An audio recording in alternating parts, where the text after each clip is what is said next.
Morning दोस्तों, स्वागत है आपके अपने YouTube channel AS two job cracker में। मैं आपका दोस्त आदित्य सिंह लेके आ गया हूँ फिर से 18 अक्टूबर का करंट अफेयर, जो कि आपके लिए बहुत ही उपयोगी और लाभदायक है। और आज के करंट अफेयर में बहुत ही इंपॉर्टेंट पॉइंट होने वाले हैं, जो कि आपके लिए बहुत ही ज़्यादा आगामी परीक्षाओं के लिए इंपॉर्टेंट हो जाएंगे। तो दोस्तों, मैं उम्मीद करता हूँ आप सभी स्वस्थ होंगे तथा अपनी पढ़ाई भी सुचारू रूप से कर रहे होंगे और अपने सपनों की उड़ान के लिए एक अच्छी प्रगति लेके पढ़ाई कर रहे होंगे। तो दोस्तों, एक बार फिर से आपसे अपने यूट्यूब चैनल के लिए आग्रह करता हूं कि जिसने हमारा यूट्यूब चैनल सब्सक्राइब नहीं किया वो सब्सक्राइब करें, अपने दोस्तों में शेयर करें तथा कमेंट करें और वीडियो को बताएं कैसा है क्या है।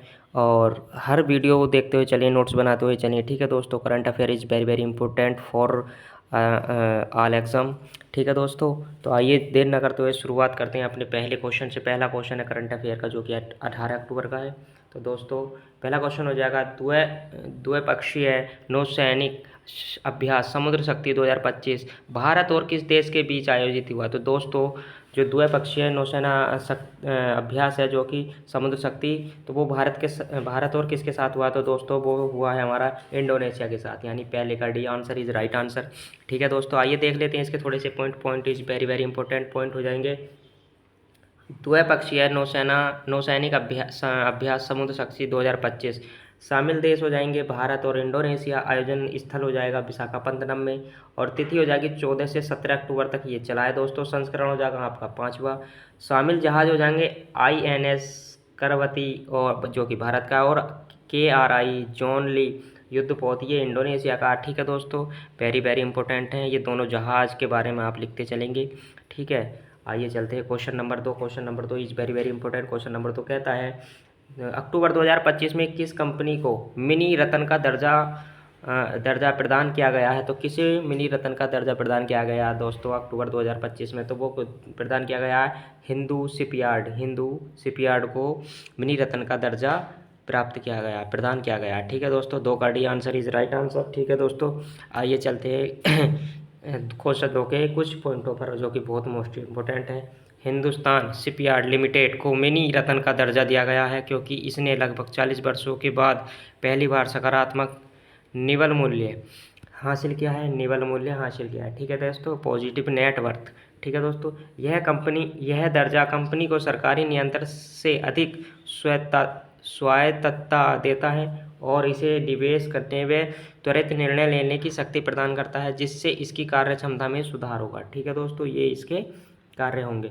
अच्छा अच्छा, शिपयार्ड जो हिंदुस्तान शिपयार्ड है, इसके बारे में थोड़ा सा देख लेते हैं। इसकी स्थापना हुई थी 21 जून 1941 को। मुख्यालय हो जाएगा विशाखापत्तनम आंध्र प्रदेश, जो कि भारत में पड़ता है। संस्थापक है बालचंद हरिश्चंद्र जी इसके संस्थापक थे। ठीक है दोस्तों, आइए चलते हैं question number 3। Question number 3 is very very important. Question number 3 हो जाएगा वैश्विक भूख सूचकांक 2025 में भारत की को 123 देशों में कौन सा स्थान मिला। दोस्तों, 123 देशों में भारत को ऐसा कौन सा स्थान मिला है जो कि भूख सूचकांक के अंतर्गत आता है। तो वो मिला है दोस्तों हमारा 102 इज राइट आंसर, यानी कि 3 का A answer is right answer. ठीक है दोस्तों, आइए देख लेते हैं इसके थोड़े से point is very very important. तो देखिए दोस्तों, आपके सामने 2025 की global hunger index GHI report 20 years of tracking progress time to recommit to zero hunger. ठीक है, हंगर होगा दोस्तों, ये सीड्स के साथ जारी की गई है। सूचकांक में भारत 123 देशों में 102वें स्थान पर है। भारत का GHI स्कोर 25.8 है, जिससे गंभीर श्रेणी में रखा गया है। GHI स्कोर 0 से 100 के बीच होता है, जहां 0 से सबसे अच्छा संभव स्कोर 0 भुखमरी। ठीक है, वहीं 100 सबसे खराब अत्यधिक भुखमरी। ठीक है, और भारत का तो और ज़्यादा गंभीर बता रहे हैं। ठीक है दोस्तों, यह 4 संकेतों में वैल्यूज पर आधारित होता है। 1 पे होता है अल्पपोषण, 2 पे होता है बाल ठिगनापन, 3 पे होता है बाल दुबलापन, चौथे पे होता है शिशु मृत्यु दर। ठीक है दोस्तों, जारीकर्ता कंगर्सन वर्ल्ड वाइड आयरलैंड और वेल्टर हंगर हिल्फ जर्मनी और institute for international law of peace and armed conflict IFH। ठीक है, ये इसको जारी करते हैं। ठीक है दोस्तों, आइए चलते हैं question number 4। Question number 4 is very very important. अंतर्राष्ट्रीय गरीबी उन्मूलन दिवस 2025 कब मनाया गया? अंतर्राष्ट्रीय गरीबी उन्मूलन दिवस मनाया गया दोस्तों आपका 17 अक्टूबर को, जो कि C answer is right answer. 17 अक्टूबर को गरीबी उन्मूलन दिवस मनाया गया, C answer is right answer. आइए पढ़ लेते हैं क्वेश्चन नंबर 4 के कुछ पॉइंट इंपॉर्टेंट। अंतर्राष्ट्रीय गरीबी उन्मूलन हर साल 17 अक्टूबर को मनाया जाता है, हर साल मनाया जाता है, ठीक है दोस्तों। संयुक्त राष्ट्र महासभा ने 1992 में गरीबी को ख़त्म करने के प्रयास और संवाद को बढ़ावा देने के लिए इस दिन की घोषणा की थी, ठीक है दोस्तों। थीम हो जाएगी इसकी 2025 में सामाजिक और संस्थागत दुर्व्यवहार को समाप्त करना और परिवारों के लिए सम्मान और प्रभावी समर्थन सुनिश्चित करना। वेरी वेरी इंपॉर्टेंट आपकी थीम हो जाएगी। Theme is very very important all topics, ठीक है दोस्तों। आइए देखिए question number 5 is very very important. 5 हो जाएगा। रिकॉर्ड 2023 बार सीनियर महिला राष्ट्रीय फुटबॉल चैंपियन राजमाता जीजाबाई ट्रॉफी 2025 किसने जीती है? देखिए दोस्तों, जीजाबाई ट्रॉफी किसने जीती है? तो ये जीती है मणिपुर ने, यानी कि B option is right option 5 का B option is right option, ठीक है। देखिए थोड़ा सा पढ़ लेते हैं। छत्तीसगढ़ के नारायणपुर स्थित RKM आश्रम मैदान पर खेले गए फाइनल मैच में मणिपुर ने पश्चिम बंगाल को 1-0 से हराकर सीनियर महिला राष्ट्रीय फुटबॉल चैंपियनशिप राजमाता जीजाबाई ट्रॉफी का खिताब जीत लिया है। राजमाता जीजाबाई ट्रॉफी भारत की सीनियर महिला राष्ट्रीय फुटबॉल चैंपियनशिप का प्रतिष्ठित पुरस्कार है, जिसे 2025-26 में 23वीं बार आयोजित किया गया था। कौन सी बार? 30वीं बार, ठीक है दोस्तों, 30वीं बार, ठीक है दोस्तों। आइए चलते हैं question number 6 is very very important. 6 हो जाएगा। देखिए किस देश को संयुक्त राष्ट्र महासभा द्वारा 2026 से 28 के कार्यकाल के लिए 7वीं बार संयुक्त राष्ट्र मानव अधिकार परिषद का सदस्य चुना गया? तो किसे चुना गया दोस्तों? तो वो चुना गया हमारा भारत इज इम्पोर्टेंट आंसर, यानी 6 का C answer is right answer, ठीक है दोस्तों। आइए चलते हैं इसके बारे में थोड़े से पॉइंट पढ़ लेते हैं। Point is important.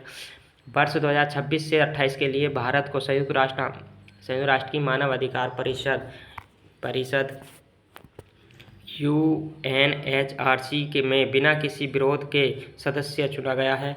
यह 7वीं बार है जब भारत को इस प्रतिष्ठित परिषद में स्थान मिला है, जो विश्व भर में मानव अधिकारों की रक्षा और संवर्धन का प्रमुख अंतर्राष्ट्रीय मंच है।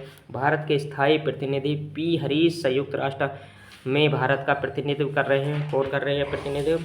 पी हरीश, ठीक है।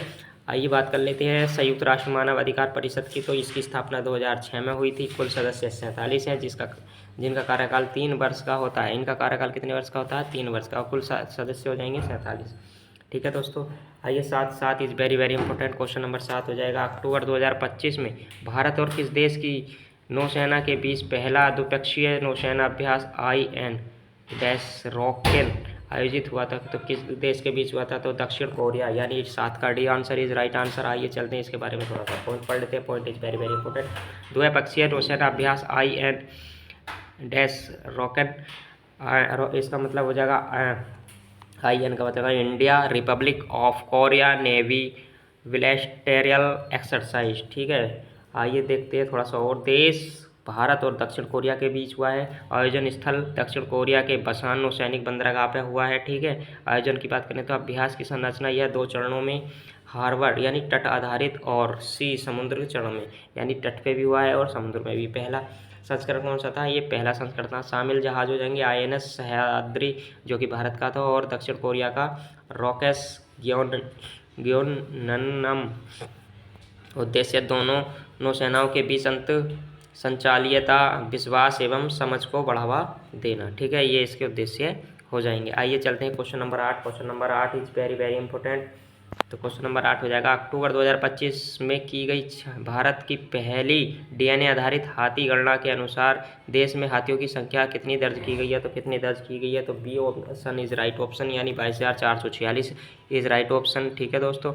आइए चलते हैं क्वेश्चन नंबर 8 के कुछ पॉइंटों पर। भारत की पहली DNA आधारित हाथी गणना के अनुसार देश में 22,446 हाथी हैं, जो 2017 की गणना 27,312 से लगभग 18% कम है, ठीक है। 2017 में की गई थी, उस समय 27,312 थे, और अब की गई है तो 22,446, यानी कम हुए। कितने परसेंट कम हुए? 18%। ये है अनुमान on India synchronous elephant estimation ठीक है, 2025 रिपोर्ट के आधार पर है, जिसे भारतीय वन्य संस्थान ने जारी किया है। सर्वाधिक हाथी कर्नाटक राज्य में सबसे अधिक हाथी पाए गए हैं।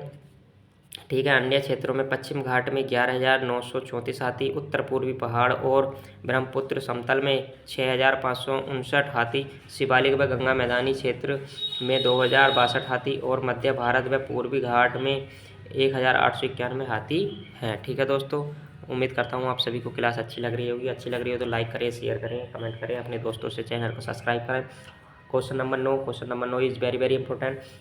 अक्टूबर 2025 में अंतर्राष्ट्रीय फुटबॉल में सर्वाधिक असिस्ट देने वाले खिलाड़ी कौन बने हैं? असिस्ट देने वाले खिलाड़ी तो वो बने हैं लियोनल मेसी, यानी C option is right option, C option is right option होगा।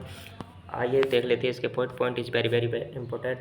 अंतर्राष्ट्रीय फुटबॉल में सर्वाधिक असिस्ट देने वाले खिलाड़ी अर्जेंटीना के लियोनल मेसी बन गई है। उन्होंने अंतर्राष्ट्रीय फुटबॉल में सर्वाधिक असिस्ट 60 असिस्ट का विश्व रिकॉर्ड बनाया है, जो पहले ब्राज़ील के नेमार जूनियर एके के नाम था। यानी नेमार जो खिलाड़ी थे ब्राज़ील के, उनके 59 थे, अभी इन्होंने वो रिकॉर्ड तोड़कर 60 बना दिए हैं। ठीक है, फुटबॉल में असिस्ट का मतलब उस योगदान से है जो गोल करने वाले खिलाड़ी को छोड़कर उसी टीम के किसी अन्य खिलाड़ी द्वारा किया जाता है और जिसे परिणाम स्वरूप गोल होता है, जो कि परिणाम स्वरूप गोल होता है। ठीक है दोस्तों, आइए चलते हैं question number 10। Question number 10 is very important. Question number 10 हो जाएगा, अक्टूबर 2025 में गणित के नोबेल पुरस्कार एबल पुरस्कार 2025 से किसे सम्मानित किया था? किसे सम्मानित किया गया? तो दोस्तों किया गया है, D option is right option, Masaki Kashiwara ji को, जो कि जापान के हैं। ठीक है दोस्तों, आइए देख लेते हैं इनके बारे में थोड़ा सा और। पॉइंट इज वेरी इंपॉर्टेंट है। जापान गणितज्ञ मसाकी काशिवारा को एबल पुरस्कार 2025 से सम्मानित किया गया है। उन्हें यह प्रतिष्ठित पुरस्कार बीजगणितीय विश्लेषण और प्रतिनिधित्व सिद्धांत में उनके महत्वपूर्ण योगदान के लिए प्रदान किया गया है। ठीक है, बीजगणितीय मैथ के लिए। ठीक है दोस्तों, इस प्रतिष्ठित पुरस्कार की घोषणा Norwegian academy of science and letters द्वारा की गई है। मसाकी काशिवारा एबल पुरस्कार जीतने वाले जापान के पहले गणितज्ञ हैं। जापान के पहले ऐसे गणितज्ञ हैं जिन्हें ये पुरस्कार मिला है। ठीक है दोस्तों, याद रखेंगे। आइए चलते हैं क्वेश्चन नंबर 11 इज इम्पोर्टेंट। केंद्रीय रक्षा मंत्री राजनाथ सिंह ने नई दिल्ली में ready relevant and resurgent a blueprint for the transformation of India's military नामक पुस्तक का विमोचन किया है। इस पुस्तक के लेखक कौन है? तो इस पुस्तक के लेखक हैं हमारे अनिल चौहान जी। अनिल चौहान जी इस पुस्तक के लेखक हैं, यानी कि 11 का ए आंसर बहुत इंपॉर्टेंट है। 11 का ए आंसर। ठीक है दोस्तों, 11 का ए आंसर बहुत इंपॉर्टेंट है, याद रखेंगे। आइए चलते हैं, देखते हैं इसके पॉइंट। रक्षा मंत्री राजनाथ सिंह ने नई दिल्ली में chief of defence staff CDS general Anil Chauhan द्वारा लिखित पुस्तक ready resilient and resurgent a blueprint for the transformation of India military का विमोचन किया है। यह पुस्तक भारतीय सशस्त्र बलों को भविष्य की चुनौती के लिए तैयार करने की एक व्यापक और दूरदर्शी रूपरेखा प्रस्तुत करती है। ठीक है दोस्तों, उम्मीद करता हूँ हमारा हर एक पॉइंट, हर एक क्वेश्चन आपको अच्छा लगा होगा। अच्छा लगा हो तो लाइक करें, शेयर करें और हमारे चैनल को ज़्यादा से ज़्यादा सब्सक्राइब करें। अपने दोस्तों से कहें, अपने दोस्तों में हमारे चैनल को सब्सक्राइब कराएं तथा वो भी पढ़ें और उन्हें भी अच्छा कंटेंट मिले। देखिए दोस्तों, हर किसी का अच्छा करना चाहिए, चाहे दोस्त हो या कोई साथी। ठीक है दोस्तों, अपने घर में जितने भी भाई बहन हैं आपके, उनसे कहें कोई कंटेंट अच्छा चल रहा है और अच्छे पॉइंट से सर बढ़ाते हैं और चैनल को सब्सक्राइब कर लें। तो सभी से अनुरोध है कि एक बार चैनल को सब्सक्राइब करें। मिलते हैं अगली क्लास में। जय हिंद, जय भारत।